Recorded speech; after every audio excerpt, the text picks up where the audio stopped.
اور وزیر اعظم بین الاقوامی ادبی کانفرنس سے خطاب کر رہے ہیں۔ لٹریری ہیریٹیج، محترم عامر حسن صاحب، secretary national history and literary heritage, محترم ڈاکٹر قاسم بوگیو صاحب، چیئرمین اکیڈمی آف لیٹرز، محترم ڈاکٹر خلیل توکار صاحب، پروفیسر یونیورسٹی آف استنبول، معزز اہل قلم اور صاحبان علم و دانش، معزز خواتین و حضرات، السلام علیکم۔ میں اس کانفرنس کے منتظمین کا شکر گزار ہوں کہ مجھے اہل علم و دانش کی اس خوبصورت محفل میں شریک ہونے اور اپنی گزارشات پیش کرنے کا موقع فراہم کیا گیا۔ میں خلوص دل کے ساتھ اسے اپنا اعزاز سمجھتا ہوں۔ معزز حاضرین، ادیب، شاعر، دانشور، مفکرین اور اہل قلم کسی بھی معاشرے کا سب سے قیمتی اثاثہ ہوتے ہیں۔ وہ قوم کے دل، قوم کی روح اور قوم کے دماغ کا درجہ رکھتے ہیں۔ ان کی نگاہ صرف زمانہ حال تک محدود نہیں ہوتی، بلکہ آنے والے وقت، آنے والے زمانوں کو بھی دیکھ رہی ہوتی ہے۔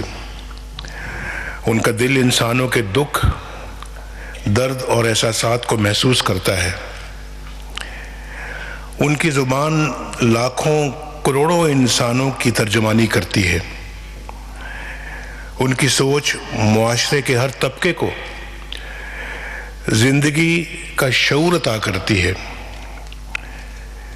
ان کی تحریریں دلوں کو گرماتی ہیں اور ذہنوں کو اجالتی ہیں۔ مادی زندگی کے مسائل اور روزمرہ کے کام دھندوں میں الجھے ہوئے لوگوں کو زندگی کا زیادہ روشن اور تعمیری رخ دکھانے اور آگے بڑھنے کی امنگ پیدا کرنے کا عظیم کام آپ جیسے اہل علم اور دانش ہی کرتے ہیں۔ آپ لوگ خواب بھی دیتے ہیں اور ان خوابوں کی تعبیر کے لیے عمل اور جدوجہد کا جذبہ بھی۔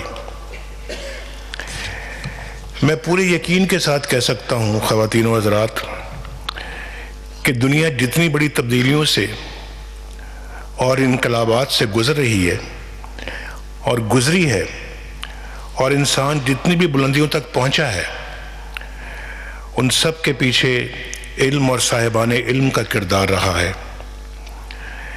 اسلام اس کائنات کا سب سے بڑا انقلاب ہے، جس کا آغاز اقرا کے مبارک لفظ سے ہوا۔ اللہ تعالیٰ نے قلم کی قسم کھائی اور پیغمبر اسلام حضرت محمد صلی اللہ علیہ وآلہ وسلم نے علم و حکمت کو مومن کی میراث قرار دیا۔ تاریخ گواہی دیتی ہے کہ جب تک ہم علم و ادب کے سرمایے سے مالا مال رہے، ہم نے زندگی کے ہر شعبے میں نمایاں مقام حاصل کیا، اور علم و ادب کے زوال کے ساتھ ہی ہم اپنی شان و شوکت سے محروم ہو کر پستی اور غلامی کا شکار ہو گئے۔ معزز خواتین و حضرات، ادیبوں، شاعروں اور اہل علم و دانش کی دوربینی کا ذکر کرتے ہوئے میں ہر عہد کے عظیم شاعر علامہ اقبال کا حوالہ دینا چاہتا ہوں۔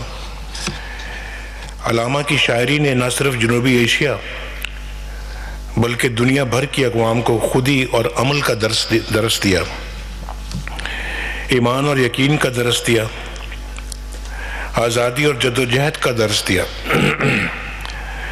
اس خطے کی کتنی ہی قوموں نے علامہ کی شاعری کو مشعل راہ بنا کر اپنی زندگیوں میں انقلاب پیدا کیا۔ علامہ نے خود کہا تھا، ایک ولولہ تازہ دیا میں نے دلوں کو لاہور سے تا خاک بخارا و سمرقند.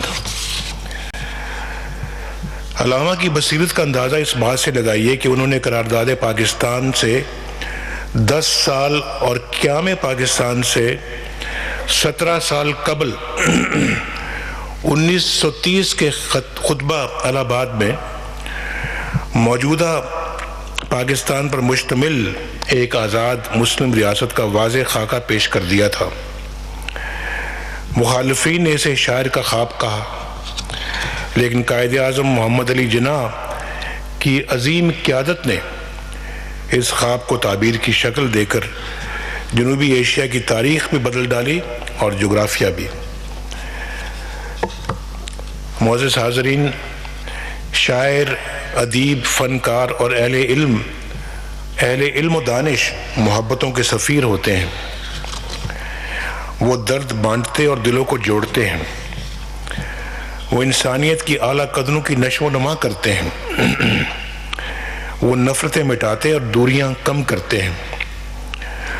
وہ ہر قسم کے تعصب کی نفی کر کے انسان کو صرف انسانیت کے حوالے سے دیکھتے ہیں.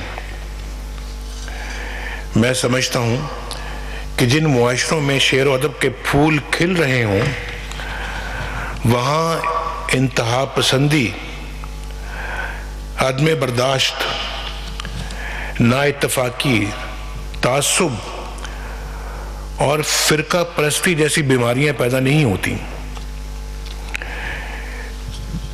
شعر و ادب کے سرچشمے خشک ہونے لگیں تو معاشرے طرح طرح کے فتنوں میں مبتلا ہو جاتے ہیں.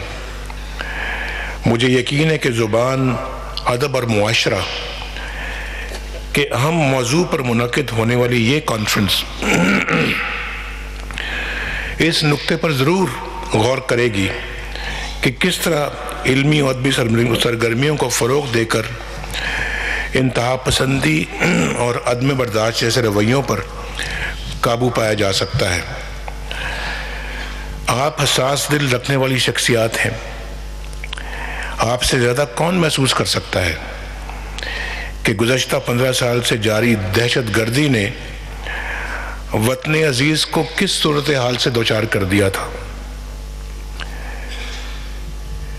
معصوم بچوں اور ہزاروں لوگ اس آگ کا ایندھن بن گئے. بالآخر موجودہ حکومت نے اس فتنے کی آنکھوں میں آنکھیں ڈال کر دیکھا. حکومت کے سیاسی عزم یعنی پولیٹیکل ول کو ہماری مسلح افواج نے اپنی روایتی بہادری اور جمع مردی کے ساتھ عملی جامہ پہنایا. آپریشن ضرب عزم نے دہشت گردوں کی کمر توڑ کر رکھ دی. ہمارا پختہ عزم ہے کہ انشاءاللہ ہم وطن عزیز کو دہشت گردی سے پاک کر کے امن، محبت اور سکون کا گہوارہ بنا کر دم لیں گے انشاءاللہ. اس مقدس مشن کے لیے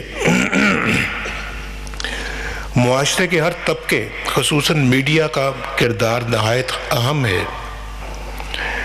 لیکن خواتین و حضرات، میں پورے یقین کے ساتھ کہہ سکتا ہوں کہ دہشت گردی کے خاتمے اور امن کے فروغ کے لیے سب سے کلیدی کردار ہمارے ادیبوں، شاعروں اور اہل علم و دانش کا ہے.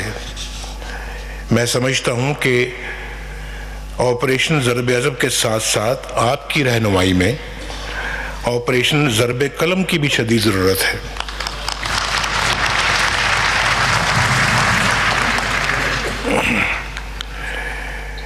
میں آپ کی توجہ ایک نہایت ہی اہم معاملے کی طرف مبذول کرانا چاہتا ہوں. آپ دیکھتے ہیں کہ ہم زبان و بیان کا سلیقہ بھولتے جا رہے ہیں. ہمارا لب و لہجہ کرخت ہو گیا ہے. دل آزاری کرنے والے الفاظ کا برتاؤ عام ہو گیا ہے. باہمی محبت، اخوت، ہمدردی، غم گساری اور دلداری پیدا کرنے والے الفاظ ہم بھولتے جا رہے ہیں. میڈیا کے ایک حصے کے ذریعے یہ رویے عام ہو رہے ہیں اور ہماری نئی نسل کو بھی متاثر کر رہے ہیں۔ یہ صورتحال آپ کی توجہ چاہتی ہے، کیونکہ یہی رویے انتہا پسندی میں بدل جاتے ہیں، اور انتہا پسندی معاشرے میں عدم برداشت اور دہشت گردی کا سبب بنتی ہے۔ اس کے ساتھ ساتھ یہ بھی نہایت ضروری ہے کہ قوم بالخصوص پاکستان کی نوجوان نسل کو امید اور یقین کا پیغام دیا جائے۔ ایک حلقہ مایوسی اور نا امیدی کے اندھیرے پھیلانے کے لیے سرگرم ہے۔ آپ کو ایسے عناصر کی کوششوں کو ناکام بنانے کے لیے اپنی تخلیقات کے ذریعے نئی نسل کے دلوں میں امید و یقین کی شمعیں روشن کرنا ہوں گی۔ امید و یقین سے محروم دل بنجر زمینوں کی طرح ہوتے ہیں جہاں کوئی فصل نہیں اگتی۔ معزز خواتین و حضرات، عرفان صدیقی صاحب کی سربراہی میں قومی تاریخ و ادبی ورثہ ڈویژن کے قیام کا مقصد یہ تھا کہ ان علمی، ادبی اور تحقیقی اداروں کو پھر سے زندہ اور متحرک کیا جائے جن کی افادیت کمزور پڑتی جا رہی ہے۔ اس مقصد کے لیے عرفان صدیقی صاحب اور ان کے ڈویژن کو مکمل خود مختاری دی گئی ہے تاکہ بروقت فیصلے کر کے اس ڈویژن کو مزید مستعد اور فعال بنایا جا سکے۔ گزشتہ کچھ عرصے سے میں ان کی فعالیت کی خبریں بھی دیکھ رہا ہوں۔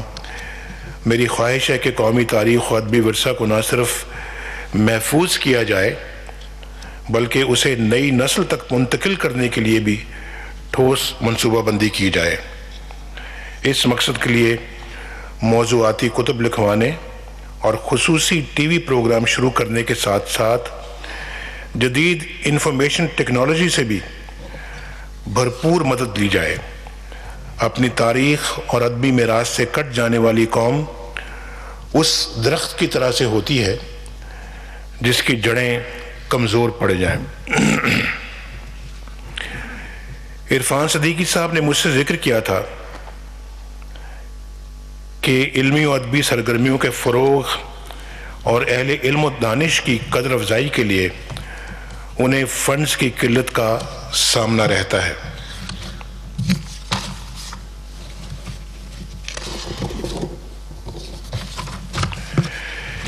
اس مقصد کے لیے میں قومی تاریخ و ادبی ورثہ ڈویژن کے لیے 50 کروڑ روپے کے انڈاؤمنٹ فنڈ کا اعلان کرتا ہوں۔ یہ فنڈ قومی تاریخ و ادبی ورثہ ڈویژن کے زیر اہتمام رہے گا، جو مختلف اداروں کی ضرورتوں اور ترجیحات کے مطابق اسے استعمال کرے گا۔ مجھے یقین ہے کہ یہ فنڈ ڈویژن کے تحت چلنے والے علمی اداروں کی کارکردگی کے فروغ اور اہل علم کو درپیش مسائل کے حل میں بہت معاون ثابت ہوگا۔ صدیقی صاحب نے میری توجہ کچھ اور معاملات کی طرف بھی دلائی تھی اور کچھ میں نے بھی ان کی توجہ کچھ معاملات کی طرف دلائی تھی، اور ان سے ملاقات کے دوران طے پانے والے کچھ اقدامات کا ہم نے فیصلہ کیا ہے، جس کی تفصیل میرے پاس لکھی تو ہوئی ہے، لیکن میں اس کو آپ کے سامنے اس وقت اس کا اعلان نہیں کرنا چاہتا، لیکن وہ ہے جو وظائف ہیں جو بہت سارے ادیبوں اور شاعروں کے لیے جو ہے وہ کچھ پہلے سے چلے آ رہے ہیں، کچھ انشاءاللہ شروع کیے جائیں گے، جن کی جو ہے رقم اس کو کافی حد تک بڑھایا جا رہا ہے، اور مجھے انشاءاللہ یقین ہے کہ اللہ کے فضل و کرم سے یہ ان کے بہت کام آئے گی، کیونکہ ہمارا ایک بہت قیمتی سرمایہ ہے وہ لوگ، جس کا میں ابھی پہلے اپنی تقریر میں ذکر کر چکا ہوں۔ تو میں یہ نہیں کہنا چاہتا کہ میں اتنے سے میں اتنا بڑھا رہا ہوں، اور اتنا کر رہا ہوں، اتنی رقم بڑھائی جا رہی ہے، وہ میں چھوڑتا ہوں. اس کا تفصیل ساری جو ہے وہ خود کمیونیکیٹ کر دیں گے ان تمام شاعروں کو، ادیبوں کو جن کے بارے میں یہ فیصلہ کیا جا رہا ہے. تو اسی طرح جو لائق اعانت جو ادیب اور شاعر ہیں ان کی تعداد میں جیسے میں نے بھی کہا کہ ہم اضافہ کر رہے ہیں، بلکہ ان کی تعداد کو دگنا کر رہے ہیں. غالباً پہلے 500 تھی تعداد، اب اسے 1000 کر رہے ہیں. اور یہ اگر 1000 سے بھی بڑھ جائے تو کوئی مذائقہ نہیں ہے، آپ رکاوٹ بننے کی کوشش نہ کرنا. اس وقت اردو اور علاقائی زبانوں کی کتب اور تخلیقات پر سالانہ 11 ایوارڈز دیے جا رہے ہیں. ان ایوارڈز کی تعداد 11 سے بڑھا کر 20 کی جا رہی ہے تاکہ زیادہ سے زیادہ تخلیق کاروں کی حوصلہ افزائی ہو سکے. میں چاہوں گا کہ ان میں سے کچھ ایوارڈز نوجوانوں اور خواتین قلم کاروں کے لیے بھی مخصوص کر دیے جائیں. کچھ عرصہ قبل عرفان صدیقی صاحب نے میری مشاورت سے انتظار حسین ایوارڈ کا اعلان کیا تھا. آج یہ ایوارڈ باضابطہ طور پر قائم کیا جا رہا ہے اور اس ایوارڈ کی رقم 10 لاکھ روپے ہوگی، جس کے لیے ضروری قواعد و ضوابط ڈویژن طے کرے گا. مجھے بتایا گیا ہے کہ اس وقت ادیبوں اور شاعروں کے لیے انشورنس اسکیم کا دائرہ 354 شخصیات تک محدود ہے. یہ تعداد 700 تک بڑھائی جا رہی ہے اور اس طرح ان کا پریمیم جو ہے وہ بھی حکومت خود ادا کرے گی. مجھے خوشی ہے اس کانفرنس میں اہل علم و ادب کی اتنی بڑی تعداد نے شرکت کی. میں اس 4 روزہ کانفرنس کا خیر مقدم کرتا ہوں، آپ کی آمد کا بھی خیر مقدم کرتا ہوں، اور میں خاص طور پر بیرونی ممالک سے آنے والے اسکالرز کا شکریہ ادا کرتا ہوں کہ اس کانفرنس میں شرکت کے لیے تشریف لائے اور اس کی افادیت میں اضافہ کیا. استنبول یونیورسٹی کے اسکالر خلیل توکار کا فکر انگیز مقالہ سن کر خوشی ہوئی. میں سمجھتا ہوں کہ علم اور شعر و ادب کی کوئی سرحدیں، کوئی جغرافیہ نہیں ہوتا. ان کا تعلق صرف انسانیت سے ہے جو ہر طرح کی تفریق اور تقسیم سے بے نیاز ہوتی ہے. میں توقع رکھتا ہوں کہ اگلے 3 دنوں میں مختلف علمی و ادبی نشستوں میں پیش کیے جانے والے مقابلے اور مباحثے شعر و ادب کو معاشرتی تقاضوں سے ہم آہنگ کرنے میں معاون ثابت ہوں گے. ایک اور جو ابھی بیٹھ کر جس پہ گو میرے ذہن میں بہت پہلے سے یہ تصور تھا، یہ خیال تھا اور یہ خواہش تھی، لیکن اس کو تھوڑا سا الفاظ کی شکل ابھی ہم نے دی ہے اور میں چاہتا تھا کہ میں اس کو ذرا آپ کے سامنے بیان کروں. میں اس موقع پر یہ بھی کہنا چاہتا ہوں کہ ادبی سرگرمیوں کے فروغ اور اہل قلم کی فلاح و بہبود کے ساتھ ساتھ ان فنکاروں کی سرپرستی بھی ضروری ہے جو موسیقی، ڈرامہ، فلم، مصوری، نقاشی، خطاطی اور ایسے ہی دوسرے فنون لطیفہ کی نشو و نما کے لیے اپنی زندگیاں وقف کیے رکھتے ہیں.